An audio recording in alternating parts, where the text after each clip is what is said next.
네. 다음 이 파트에서는 주로 그 업적과 계획 분야에 대해서 말씀을 드리겠습니다. 우선 집현전, 역사, 국방, 법에 대한 말씀을 드리겠습니다. 집현전이죠. 지금 이제 나중에 수정전이라고 이름을 바뀌었는데 저게 이제 원래 집현전이었습니다. 경복궁에 있는 전각이고 세종 때 집현전으로 사용되었다가 고종 때 재건이 된 건데 집현전이죠. 그죠? 현명한 지식을 모은다. 현명한 사람들을 모은다. 이런 뜻이죠. 집현전이. 그래서 학문적인 사업도 열심히 하고 여기를 통해 가지고 인재 양성도 하고 또 생활비도 지원을 했습니다. 그리고 경영관, 서영관, 참시관, 사관 등 집현전에 근무를 하면서 다른 직도 할 수 있게, 생활도 할 수 있게. 그래서 여러 가지를 할 수 있도록 이렇게 배려도 했고요. 중국의 옛 제도를 연구를 시키고 편찬 사업, 그리고 또 기간을 아주 장기 근무를. 그래야 이 학문의 연구에 일관성이 있지 않겠습니까? 그래서 10년, 20년씩 장기 근무 복용도 시키고요. 또 거기서 일을 도와줄 수 있는 노비 숫자도 증가를 시키고.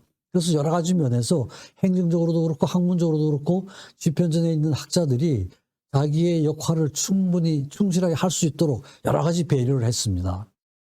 아까 잠깐 말씀드렸지만 사가 독서입니다.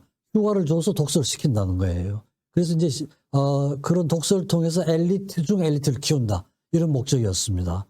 실시는 세종이 처음 했는데 세종 8년에 제도로 자리를 잡은 건 성종 때였어요. 그래서 용산에 독서당을 세우고 충종에는 동호회 독서당 길이라고 지금 있잖아요. 옥수동 그체. 거기 독서당을 세워서 거기 가서 공부를 하도록 그렇게 했습니다. 그래서 한 70여 년 동안 지속이 됐는데 최고의 인재 양성 기관이 됐죠. 조광조, 주세붕, 이황, 정철이 뭐 이렇게 뛰어난 여러분들 아실 만한 분들이 다 사가 독서 저 제도에 혜택을 입었던 그런 분들이죠. 그다음에 이제 역사에 대한 관심인데요. 역사에 대한 관심이 아주 많았습니다. 그리고 역사관이 아주 투철했어요. 그래서 세종 26년에 정치를 잘 하려면 반드시 역사를 알아야 된다. 그리고 옛날 역사도 정리를 잘 해야 되고 우리가 역사에 대한 공부도 해야 되고 잘 참조를 해야 된다는 이런 거죠. 그리고 조선의 정체성을 확립을 했습니다. 당군에 대한 제사를 지내도록 했죠. 당군은 우리나라 시죠. 중국하고는 전혀 관계가 없는 존재니까 당군에 대한 제사를 충실하게 해야 된다. 이런 거죠. 당군이 내려오신 지 3,000년, 제사도 1,000년이나 모시고 있다 이랬습니다. 당군에 대한 제사뿐 아니라 당군에 대한 당군과 기자의 묘제도 논의를 하고 또 한 걸음 더 나아가서 신라 고구려 백제의 시조들의 묘를 세워가지고 제사를 올리도록 하는 이런 제도도 도입을 했습니다. 그리고 이제 중국의 역사책 자치통감이죠. 이걸 이제 읽고 싶다 그래가지고 북송의 사마왕이 쓴 책인데 총 294권입니다. 이걸 거의 20년에 걸쳐가지고 성리대전과 자치통감을 입술해서 강독을 하면서 자신의 사상적 지평을 크게 넓힌 이런 기록이 있습니다. 그래서 경과 사에서 학문적으로 거의 최고의 경지에 이르고 이걸 바탕으로 해서 고려사를 재편찬하게 됩니다. 그리고 이제 지평요람이죠. 그건 이제 그 전체 책임은 수양한테 맡겼는데 정인지를 시켜가지고 우리나라 역사들 잘 보고 도움이 될 만한 게 뭐냐 이런 걸 이제 잘 정리를 해보라 이런 거죠. 그래서 너무 번잡스럽게 하지도 말고 너무 간략하게 하지도 말고 적당하게 잘 기록을 하라 이랬는데 책 이름은 지평요람으로 그렇게 해서 책 이름을 내렸습니다. 그리고 원칙은 직서주의입니다. 확실하죠. 있는 사실을 그대로 해야 된다는 거죠. 절대로 지금 관점에서 옛날 그 사실을 변형해서는 안 된다는 거예요. 왜곡해서는 안 된다는 겁니다. 그래서 이건 이제 확실한 직서주의를 가지고 역사책을 정리들을 했죠. 뭐 이건 지금도 반드시 우리가 따라야 될 그런 원칙이라고 할 수가 있죠. 그래서 이제 제일 먼저 하신 게 고려사입니다. 고려사 30년 프로젝트인데요. 이게 이제 고려사를 자기가 읽어보니까 자기가 알고 있는 거하고도 너무 많이 다르고 또 이제 이 역사라는 게 항상 승자의 기록 아닙니까? 그죠? 그러니까 정도전하고 이제 이렇게 했는데 과거 걸 굉장히 왜곡을 많이 하고 승자의 입장에서 결국 공신들의 입장이 주로 반영되어 있다. 이 잘못된 것이다 이거죠. 새로 써야 된다 이런 겁니다. 그래서 지시를 내립니다. 세종 3년에 류광과 변계량이 고쳐 쓴 걸 왔는데 아직도 안 된다. 다시 써와라. 세종 6년에 다시 아직도 멀었다. 그러니까 갖고 오면은 하나하나 다 체크를 하는 거예요. 세종 7년에 또 바쳤는데 또 안 되겠다 이런 겁니다. 그래서 결국은 나중에 세종 31년에 김종서 정인지에게 명령을 해서 마지막 수도록 해가지고 결국 살아계실 때는 책이 못 나오고 돌아가시고 나서 문종 1년에 기전체 그거죠. 주제별로 한 거죠. 기전체 고려 쌓았다고 문종 2년에 편년체는 연도별로 쓴 것이죠. 그죠? 기전체나 편년체나 이런 건 사마천의 4기의 모델을 그대로 따른 거죠. 그죠? 그래가지고 거의 30년에 걸려가지고 계속 체크를 하고 고치고 해서 아주 객관적인 있는 사실을 그대로 하는 직서주의에 입각한 고려사 조료가 완성이 됩니다. 또 이제 실록도 확실하게 쓰죠. 그래서 정종실록과 태종실록이 세종 때 완성이 됐습니다. 실은 정종실록은 태종 때 해야 되죠. 그죠? 근데 이제 태종 때 정종실록을 쓰지 못했어요. 그래가지고 세종 때 태종실록이 완성이 됩니다. 한 7년 걸려가지고. 그래서 책임자가 맹사성이었고 윤회 신장 이런 분들이 해서 감관사들이 했는데 하고 나서 세종이 태종실록을 보고 싶다 그랬습니다.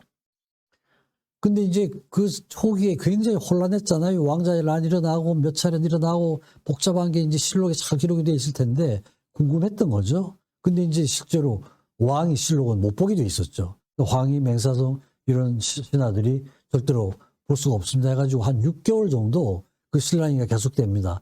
결국은 왕이 자기가 보질 못해요. 왕이 물러섭니다. 물러서면서 너희들은 그러면 내가 실록을 보겠다고 한 것도 기록하느냐? 그렇게 물어봤더니 그것도 기록해야 됩니다. 이 기록이 돼 있습니다. 세종실록 기록이 돼 있습니다. 이러고 나서는 다시는 실록을 보겠다는 얘기를 안 했다는 거죠. 그래서 못 보게 돼 있죠. 그래서 우리나라 실록이 세계유산에 등재가 된 게 이런 객관성 때문에 지금 등재가 되어 있습니다. 세 번째는 이제 국방인데요. 국방의 개척, 국방도 또 확실하게 하셨던 것 같아요. 군사훈련을 강화시키고 화기도 개발하고 성도 구축을 하고 병서다 이론적인 실질적인 걸 완벽하게 성취한 분이 세종대왕이에요.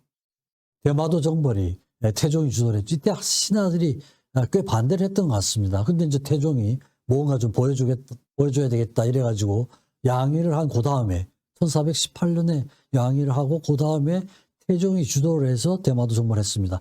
절반의 성공인데 가서 그 육지에는 상륙은 못했던 것 같아요. 근데 그냥 배들은 다 부수고 이랬는데 그래서 하여튼 절반의 성공인데 어쨌든 이게 있고 나서 상당 기간 동안은 외구의 활동을 억제하는 그런 효과가 있었고 재정벌의 말만 나와도 억제하는 그런 효과가 있었다고 그럽니다. 그리고 실제 이제 그러고 나서 세종 때 대마도가 경상도에 편입이 됐습니다. 세종 2년에 편입이 돼가지고 대마도주 도도운가와가 귀속을 청했습니다. 귀국에 속하고 싶다. 실제로 대마도는 거의 70~80%가 산악지대입니다. 그러니까 도저히 농사를 지어가지고는 자급자족을 할 수 없는 섬이에요. 일본 본토하고는 엄청 떨어져 있죠. 70~80km 떨어져 있고 우리나라하고는 한 30km밖에 안 떨어져 있잖아요. 그러니까 우리나라 땅하고 훨씬 가까운 섬이에요. 그래서 이제 귀속을 청해오니까 2주일 후에 허락을 했습니다. 대마도를 경상도에 복속시킨다는 그런 답신을 인장하고 같이 냈습니다. 근데 관리를 내보내지 않았던 것 같아요. 말만 하고. 그래서 만약에 이때 세종이 관리를 내보내가지고 관리를 했으면은 대마도가 우리나라 땅이 되는 거죠. 그죠? 상당히 아까운 그런 히스토리가 있습니다. 여진 정벌을 했죠. 여진이 만주 땅 여기 하면서 계속 압록강, 두만강 넘어와가지고 함경도 이쪽에서 이렇게 하니까 도저히 안 되겠다 그래서 정벌을 했습니다.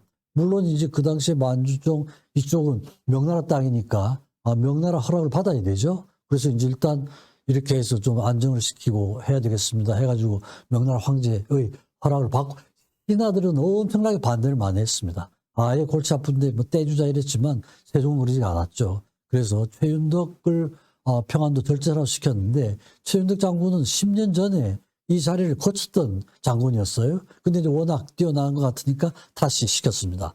그래가지고 처음에 한 3,000명 정도를 군사를 보냈는데 최현덕 장군이 가서 보니까 3,000명으로는 도저히 안 되겠다 그래서 10,000명 정도를 증원을 요청을 했습니다. 그래서 증원을 시켜가지고 한 2, 3주 걸려가지고 여진족을 완전히 토벌을 했죠. 하고 두만강, 압록강 건너편으로 몰아냈죠. 그래서 4군을 설치를 했습니다. 그리고 그다음에는 이제 김송서를 시켜가지고 함길도 절차를 시켜서 육진을 개척을 하죠. 1437년도에 경성군, 온성군이 1440년, 그러니까 시간이 꽤 걸렸습니다. 요게 되면서 처음에는 이제 4진만 됐다가 나중에 경운군, 온성군이 추가가 됨으로써 육진이 완성이 됐죠. 그러면서 두만강을 경계로 하는 국토가 확정이 됐습니다.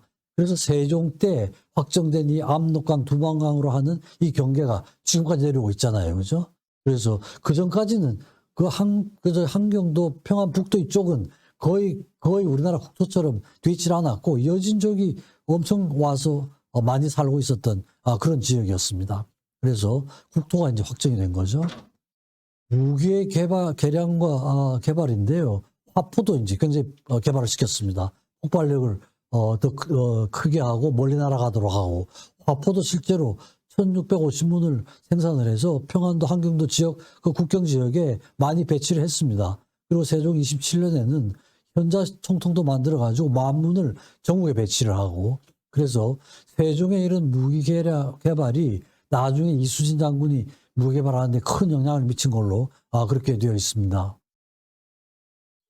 병서에도 관심이 많고 병학에도 관심이 많았습니다. 그래서 세종 3년 5월 20일에는 병계량이라는 신하가 병서책을 썼습니다. 진설이라는. 근데 그 책을 쓴 저자하고 같이 이제 디스커션을 하는 이런 내용도 있고 또 세종 6년에는 실제로 병서 습독관을 대상으로 강의도 했습니다. 무경칠서라는 이게 중국의 대표적인 병서인데 7권으로 되어 있는 손자병법, 오자병법 이런 게 다 포함이 되어 있는 병서인가 봅니다. 이게 포함되어 있는 무경칠서라는 그런 책을 가지고 병서 습독관에게 강의를 할 수 있는 그러니까 이론적으로도 공부를 굉장히 많이 했던 그런 군왕이었어요. 그리고 또 수양대원을 시켜가지고 역대 병요의 편찬을 맡겼습니다. 우리나라하고 중국 역대의 군사제도, 장수, 병절 운영 등 여러 가지 군사제도에 대한 걸 총정리를 한 거죠. 정리를 해서 그걸 책으로 만들었습니다. 그러니까 중국과 우리나라에서 있어 왔던 그런 제도나 그런 그 군사학에 대한 걸 총 정리를 한 거죠. 그죠? 그래서 이석형, 하위지 권람, 정수충 이런 신하들이 참여를 했지만 총 책임자는 수양을 맡겼습니다. 수양이 여러 가지 면에서 굉장히 뛰어났던 아들이었어요. 나중에 이제 결국은 그런 일이 일어나는데 근데 이제 세종이 능력이 뛰어나니까 여러 가지를 엄청 많이 시켰습니다. 그래도 이 책이 이제 단종이 즉위하던 1452년 수양이 마무리를 해가지고 단종한테 이제 바치게 됩니다. 그 다음에 이제 법제도도 이제 정리를 했습니다. 그 당시에 법은 다 명나라 법전이었죠. 그 명나라 법전은 주원장이 직접 감독을 하고 제정을 했습니다. 그래서 육률, 2호 예병 형공 하는 육률은 정로전이 그대로 받아들여 가지고 조선의 형법으로 삼았었죠.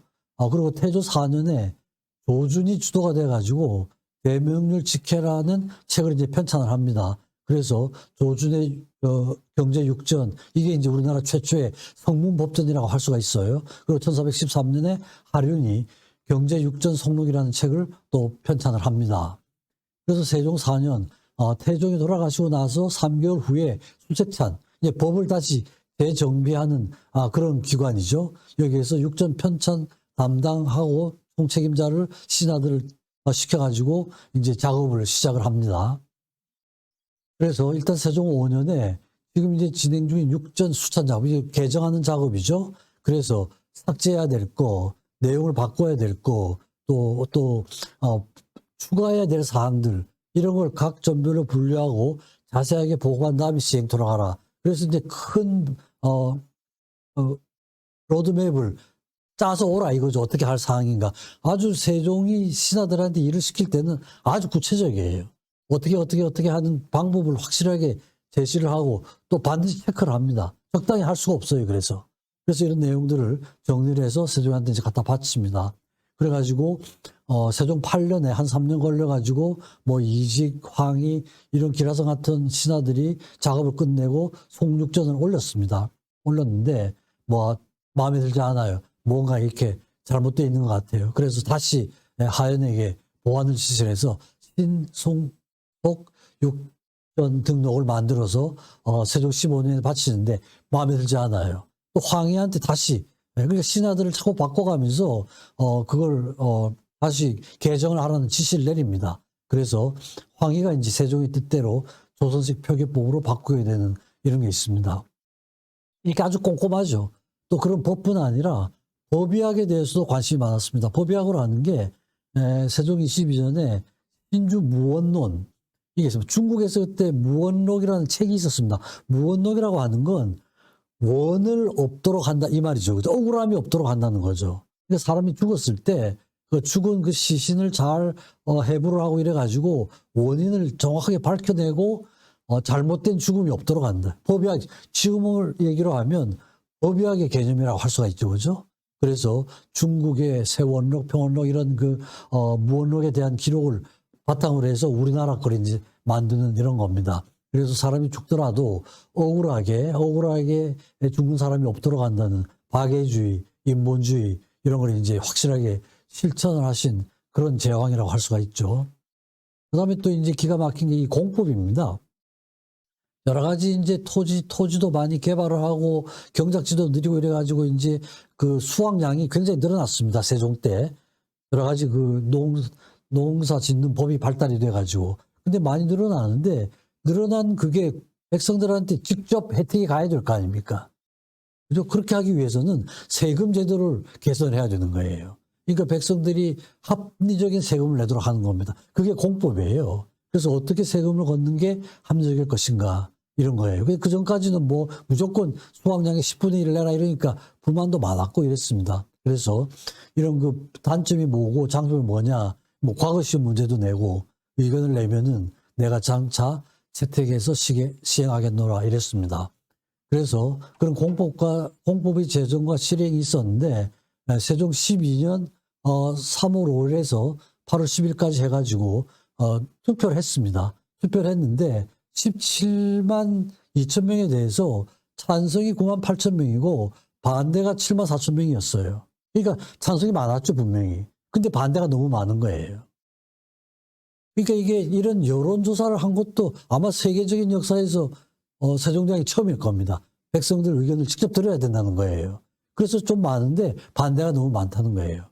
그래서 찬성이 많으니까 바로 실시를 한 게 아니고 반대하는 사람들을 설득을 하고 의견을 충분히 들어서 다시 개선을 해라. 그래서 지역마다 실시를 합니다. 전라도, 경상도, 충청도 이렇게 하면은 함경도, 평안도 쪽하고 전라도, 경상도하고는 의견이 다르게 나오는 거예요.